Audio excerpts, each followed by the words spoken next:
Hello, welcome to day 7. Well done, you've done a week. You're bloody amazing, incredible. I'm really proud of you. Best thing that ever happened to you, right? Anyway, so welcome to day 7. I am actually just telling you where I'm at. So I originally have written this over 30 days, but because I've just been organically talking to my computer all on one day and not having any feedback, I kind of assumed that some things are going to change, and I've talked about like 2 days in one from the book and stuff like that. So I'm actually thinking this should be a 21-day challenge, because why not? And then we'll see what happens organically from people asking me questions, and hopefully we'll fill the extra days with that. But I will give you a month to get over them, but you might not even need it, right? I'm so hopeful. What an optimist. Anyway, so what was I going to say? Oh yeah, so I think what's really important is at the end of a relationship, it can feel like you're not heard. It can feel like it doesn't matter what you say to them, what you text them, what you write them in an email, they are just not listening and not having your feelings validated and not being heard by the one person that you love most in the, or loved, whatever, in the world, is the hardest thing. And it's really difficult to process anything if you're not feeling heard. So anyway, I wrote some letters to my ex when I was in this place, and I actually wrote him a letter every single day. I didn't give him any of the letters, but I needed to tell him how I was feeling, and I'd been with him for 10 years, so for me that was the whole of my 20s. It was essentially an institution of us being together.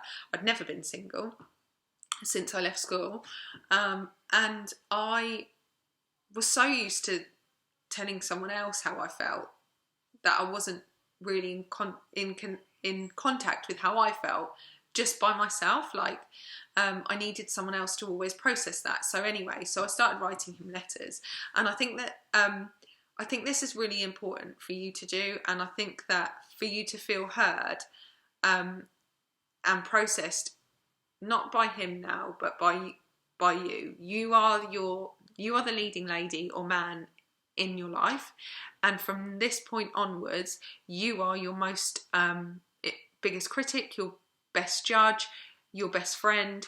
You are your inner ear. Your inner voice is the most important one. So writing these letters to him are not for him to see. They are for you to make peace with this, because carrying all the anger and resentment and pain around with you doesn't make him grey, it makes you grey, yeah? So if you can really let go of those things, as much as sometimes we want to hold on to that anger, it doesn't feed us, it doesn't serve us. And you know the saying, I think it was the Buddha, but someone said holding on to anger is like holding on to fire and expecting the other person to burn. And I think that if we can start to process it and let go and write down what we're feeling, we can start to let go. So I have written some letter prompts, and I'm going to read out some of them to you, but I want you to know that write whatever you feel, like write what you feel like you need to, and however it feels, where are my letter prompts? Where are they?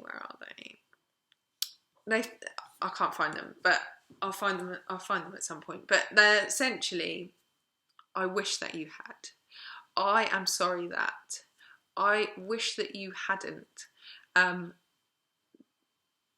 Towards the end, you made me feel like, and things like that. And I think sometimes just staring at a blank page can be really difficult for some people. So that's kind of why I wanted to write something that just helped you to start the conversation. And obviously if you get into a free flow, or you'd rather free flow these letters, please by all means do so.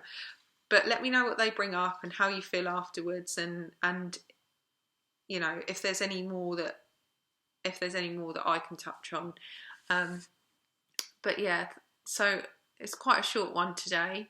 but there's loads of homework, so you've got to do loads of writing, but you're doing the work. And I really, really am saying this from a place of genuine, like, the more you put into this, the easier and quicker you will get out of it. And I know it's painful, and I know it's really, really hard to do this work, but you are doing amazing, and you've done week 1. Yes.